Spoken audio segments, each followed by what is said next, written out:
labor and human capital picture. You might say the original example of this. So our goods here are consumption and leisure. I'm going to say leisure. We do that a lot in economics. I mean, don't take the picture of have the image of somebody on vacation or something like that. This could be work outside the market, like we talked about on Friday. And I'm going to call it leisure. And here I've kind of drawn two choices. The red budget constraint would be, well, what's the trade-off between consumption and leisure if someone doesn't invest at all in their skills on the job? That would be the red one.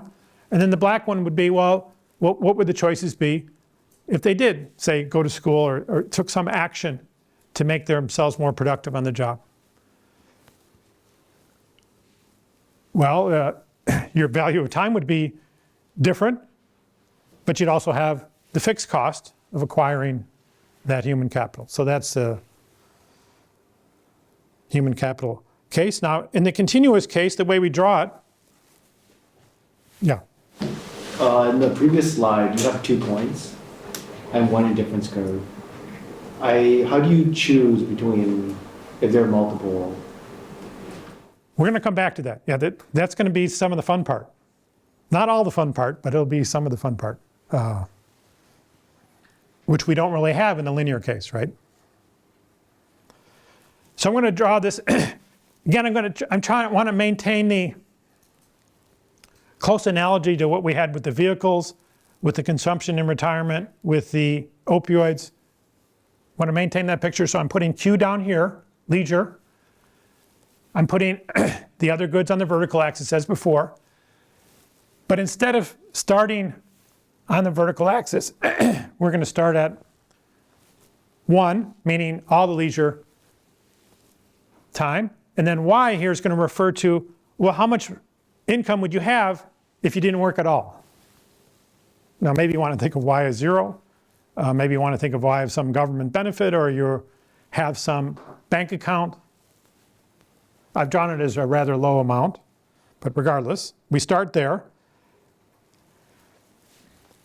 Before our first stage, we saw it was H plus Q times P. Because we're not starting from that vertical axis, we're starting from here. That's not going to be exactly the first stage. We need to change the Q out to be Q minus 1. And Q generally, as you can see as I'm drawn here, generally going to be less than 1. And E is going to tend to be a negative number. But we're still going to use the same algebra. We're going to take Y minus E, which means we're going to be going upward in this picture, and that's what we get. There's Y minus E. Again, it's not a linear constraint, it's a convex constraint. Again, we can look here and say, okay, what if I wanted the point A? How am I achieving that? Again, we can see the slope. Now here the slope would be interpreted as the wage rate, the magnitude of the slope. Of course, the slopes are negative. But the steeper the slope, the higher your wage rate. The more other goods you get for each bit of leisure you give up. You can see the investment here in time units. H is the investment in dollar units. P is your value of time. P here would be a wage. And if you want to see the investment in goods units, you want to see H. What you do is you follow the wage rate up from here all the way up until you're above point A, and you can measure the H there.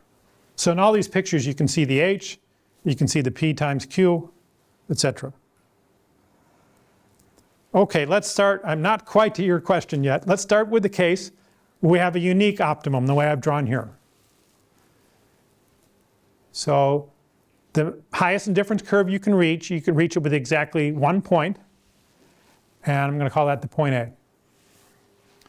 Let's see what comes out of here. The alternative, which we will, I'm going to take these in stages. The alternative would be, well, maybe there's 2 points. What happens there? We're going to start easy with 1 point. This is some people call this a Venn diagram. It's really an Euler diagram. Euler's your favorite, right? The Euler equation. Mr. Euler did a lot of stuff. This is a logical picture. It's not drawn to scale. It's kind of to understand what is special cases and what are general cases.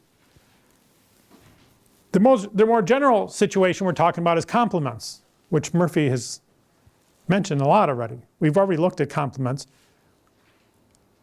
What we're looking at today is is a special case of complements where the complementarity is strong enough to generate the increase in returns, to give us a kind of curved budget set. If the increase in returns is strong enough, we can have multiple choices that we just looked at. So today we're inside the green, and I'm going to start out by talking about, well, what happens if we're inside the green but not inside the blue, and then last thing we'll do is go inside the blue part. And I'm going to come back to the complements idea because some of the other ways of generating increase in returns also come from complements. Okay, we'll come back to this.